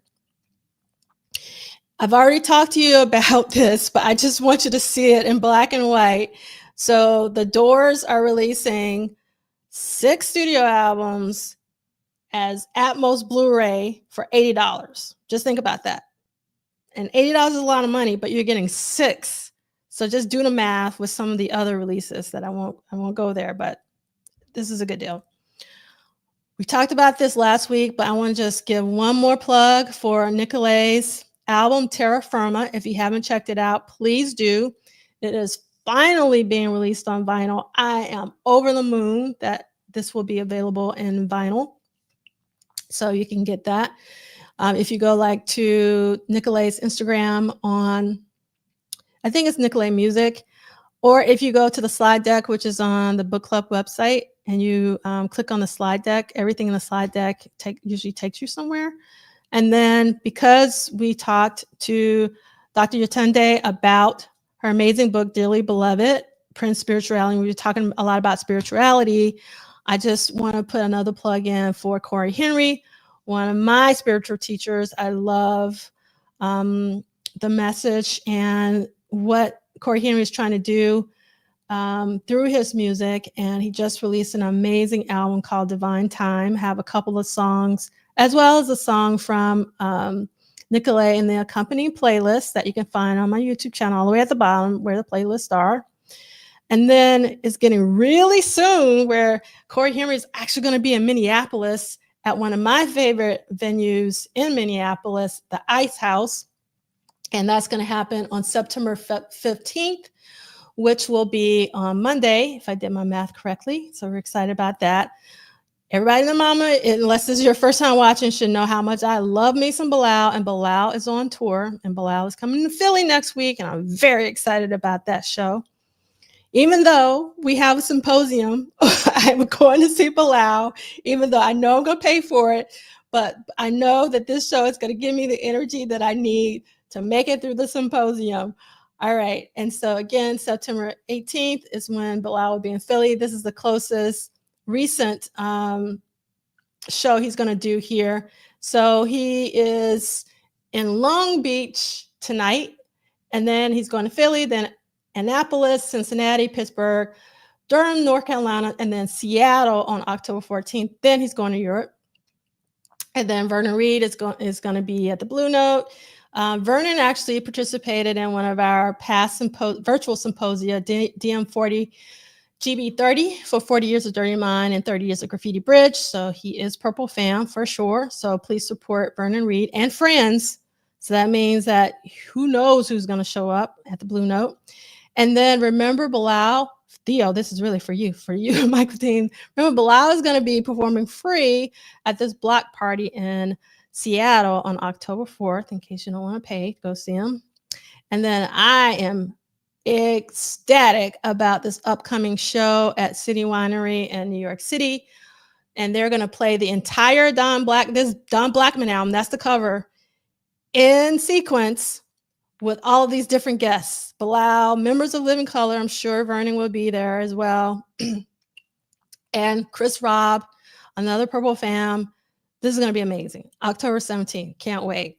Then my beloved Alice Smith is going to be in Chicago. Again, if I was rolling the dough, I would try to make this show, but gotta be careful because these box sets keep dropping. So we gotta spend money on the music. And then don't forget about the conversation with Jimmy Jam, also at City Winery in New York City on September 26th. And this is what Theo is waiting for. This is what I am waiting for. I can't wait to be in community all day Saturday, all day Sunday on September 20 and 21, which is next weekend. So we will not be here. So if you go to YouTube for What Did Prince Do This Week, we will not be on YouTube. We will be on Zoom events. So what you need to do, if you go to the bit.ly link, bit.ly/30, you can get to the website, or you can use that QR code that you see right there. And you can pre-register on Substack. And then the actual registration will be released on Friday for Zoom events. And even if you can't make it in real time, if you register, you will be able to see the video as soon as the event is over, and we'll be able to do so until the end of the month. And then once I edit the video, I will post it to the YouTube. Yes, I love this, Kim. Yes, start stretching now. because it is going to be all day, every day. So let's actually look again. We did this a while back, but I think we should look at this again really quickly. The schedule at a glance. And hold on, let me share this tab. Okay, there we go. So this is the schedule at a glance. And then obviously speakers and schedules are subject to change because you just never know what's going to happen. So again, all sessions on Zoom events, with the exception of our very special guests, which will happen at the end of each day. So the day is going to start at 9 a.m. on Saturday and Sunday. And then on Saturday, we're going to have the presentation experience with presentations by some of my favorite people. And if you've been to symposium before, you know this is a do not miss presentation session for Edgar alone. For Edgar alone, Edgar always has amazing presentations. And you also know about Adam Rudiger, who does the amazing presentations about Prince's music. Can't wait for those. And then we also have Chris Bournet, who did an amazing presentation earlier this year about Sheila E. for Pop Life 40. And then we have a new presenter, hopefully Jarrett Lear. So you want, and then if you go up to people with the websites and you click on a person's name and they're presenting, you can see what they will be presenting about. So for Ann Rudiger, he's going to be unwrapping the beautiful experience. And then and then you can also, if you want, just look at the presenters. I'm sorry, I selected the wrong one. Presenters, here we go. So no, I got the right one. And then so you have Edgar here, and Edgar is presenting on Who Thee is Tora Tora. I'm very excited about this one, and so on and so forth. Okay. Then after that, we're going to have our noon interactive experience with What Did Prince Do This Week on Zoom events, not on YouTube. Then we're going to break for lunch for an hour, and that hour is going to fly by. And then we're going to have the 4U crew plus one music snob, and we're going to be talking about Exodus from 2 to 3:30 p.m. And all the times are Eastern time. And then we're going to have a New Power Soul experience and another Exodus roundtable with Michael Dean leading the conversation. Zaire Ali is going to lead the conversation for the first one, and Michael Dean is going to lead the conversation for this one. I am grateful that Prince's friend, Eloy, is going to be joining us. He hasn't joined us in a while, so I'm very excited about that. Law, Big Sexy, Pretty Ricky, TED Talks Base, and Troy Gua. So excited about this. And then we are going to have a very special guest, Morris Hayes. And I have a strange feeling that we might go over the 90 minutes, but we'll see. Depends on Morris's schedule. But I'm so grateful that he wants to talk to us about all things Exodus and the Gold Experience and the Glam Slam 94 birthday. I mean, so much happened during that era. And I am so grateful because I ask so many people and they sometimes say no. So I'm grateful for Mr. Hayes. And then on Sunday, we're going to start off with an International Lovers Experience, which will be a Gold Experience Roundtable. And Casey may or may not be able to join us. He hasn't confirmed yet, so I'm not sure. But we definitely have Jason Draper, who also wrote a book about Prince. And we're going to have our very own What Did Prince Do This Week, Lee Christian. And then we have one of my favorite authors of a Prince book, which is Matt Thorne. I love Matt Thorne is probably my favorite Prince book in terms of all of the books, with the exception, obviously, of Duane's book, because Duane's book is a category by itself. It does not get compared to other books. And then we're also going to have our very own Vanessa from What Did Prince Do This Week. So I'm very excited about that. And Hasit Shah, who's been with us so many times, is going to be moderating that conversation. And I always love hearing from a non-US perspective of Prince, and because they got so much during this era that we didn't get, it's going to be really great to hear from them. And then after that, I am over the moon that Scott Woods can join us as moderator for another presentation panel. And so we're going to have Camila Cummins, my triplet, join us. We're going to have Celie doing a presentation. Luckily, there is no JSU, Jackson State University game. I don't know how, like that was divine intervention. There's no game. So Celie is going to be able to join us. And we're going to have Robert Loss as well as Crystal Wise. I'm very excited about that. Then we're going to break for lunch again for an hour. Then we're going to have the beautiful experience, and that's going to be a Gold Experience Roundtable with the lovely Tanya Giddens as moderator and Chinesha Scott, Ronna Nicole, Tammy Sharp, and Tanya Pendleton as the roundtable panelists. And then I'm very excited, extremely excited, off the chain excited about the Now Experience, also known as the Next Power Generation Roundtable.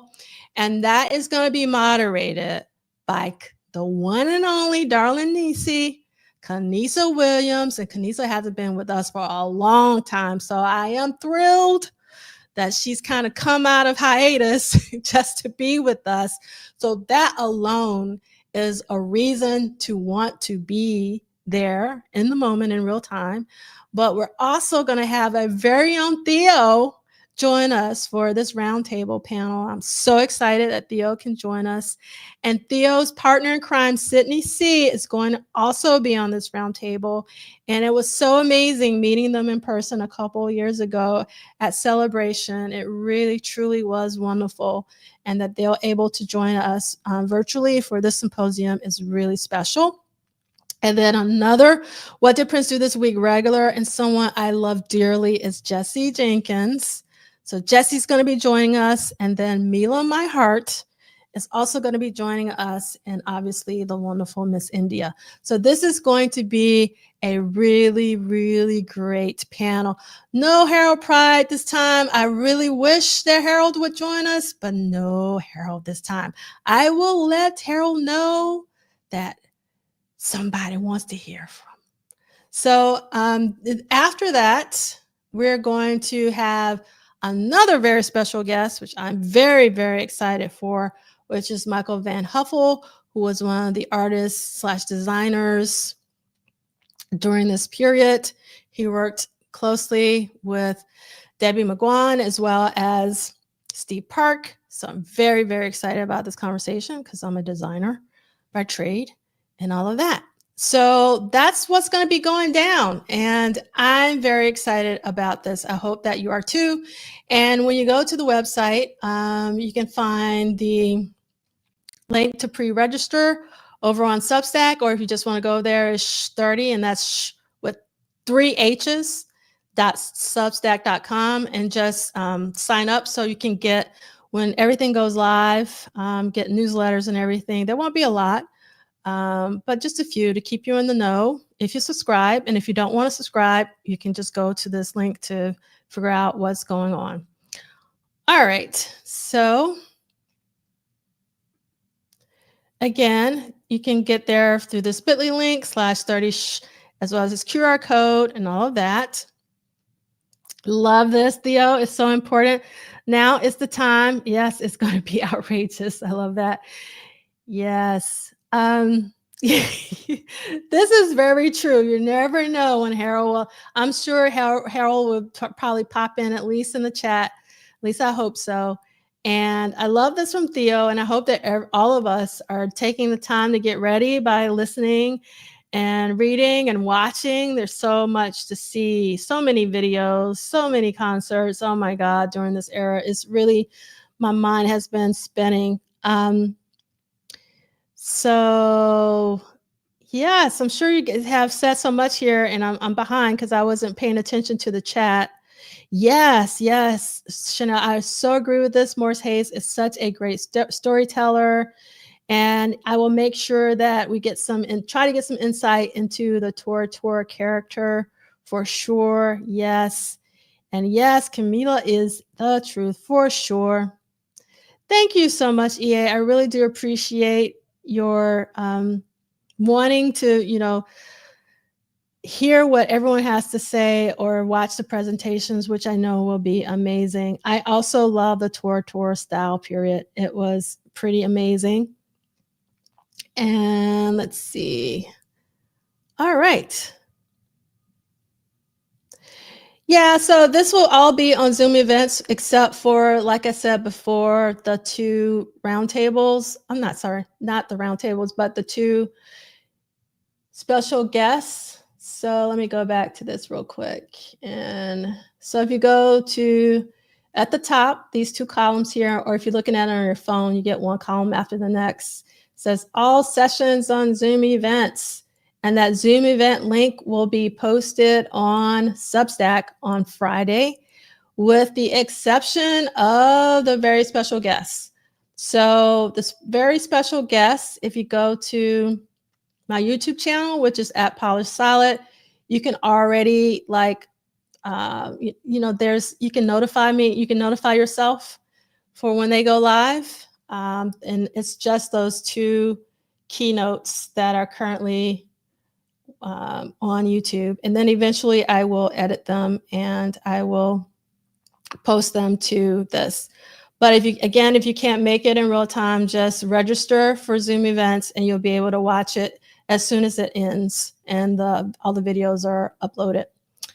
So, all this time I thought I was sharing my screen and I wasn't. So my apologies for that.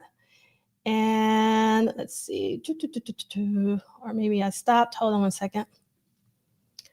So I was sharing all of that and no one saw a thing, I don't think. So again, Michael Van Huffel will be our special guest. And let me cut off the comments here. And then Morris Hayes is our other very special guest. I love this. Morris Hayes sometimes actually transports himself into Prince and his storytelling. Oh, awesome. Thank you so much. I was like, what happened? I must have did something then. Thank you. I was like, oh my God, I was hoping. Yeah, thank you. I do need to drink some water. Thank you. I forget about that. All right. So again, we want to thank Dr. Pamela Ayo Yetunde for coming on and talking about her amazing book, Dearly Beloved, Prince, Spirituality, and This Thing Called Life.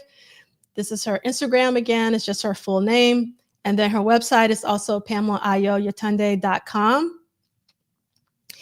And we cannot forget about Dr. Funkenberry as his battle with cancer continues, unfortunately. So please send him a kind word. And if you're able to, please support his GoFundMe. And the same for Addie Durant, who was very critical to the Clubhouse version of the audience, just the fan version of Purple Rain, which was incredible. If you haven't had an opportunity to listen to that, it's the last time I checked, which was about maybe 3 or 4 months ago, was still on Clubhouse. Highly recommend that you do and give support to Addie and send a kind word.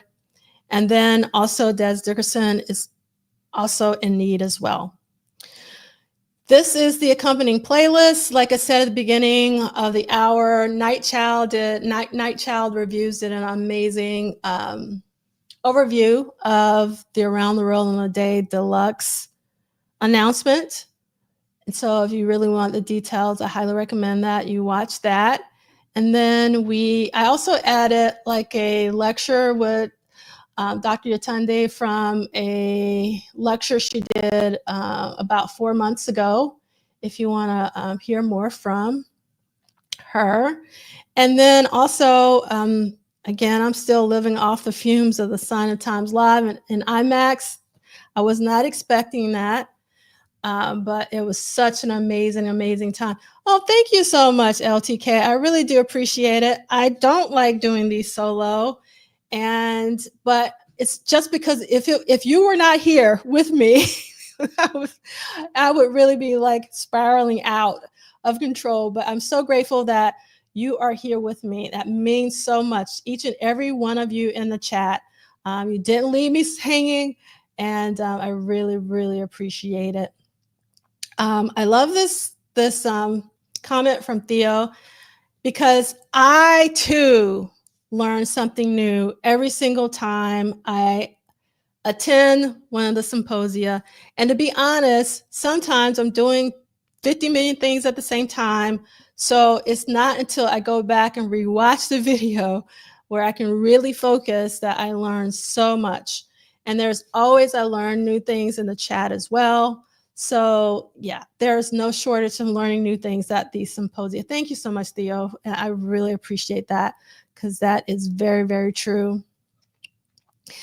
Let's see. Thank you, Theo. Yes, we're gonna try to get her to come back on with Celie because I want to hear that conversation. I'm sure that would be really amazing.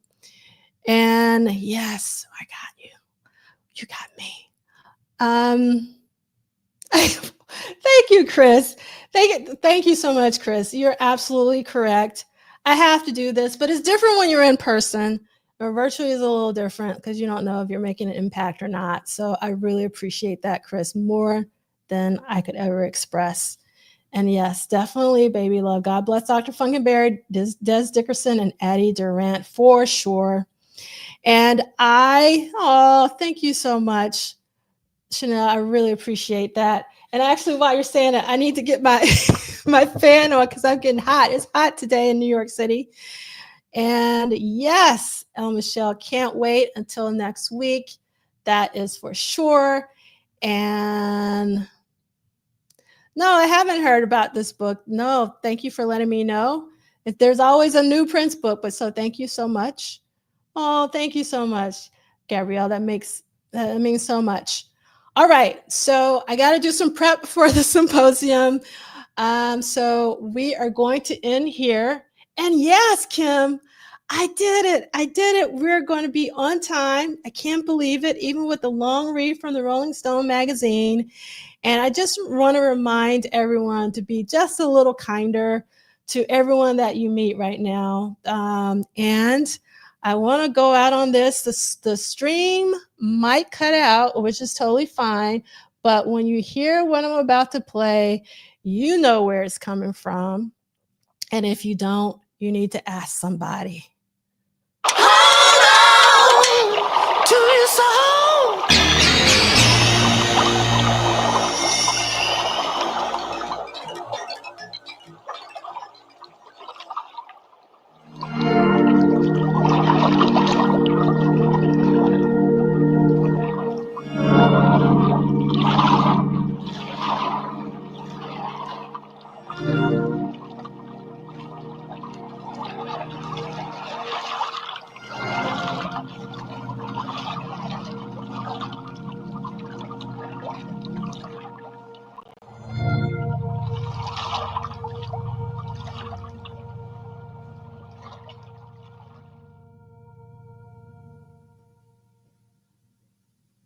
Have a good weekend, everyone.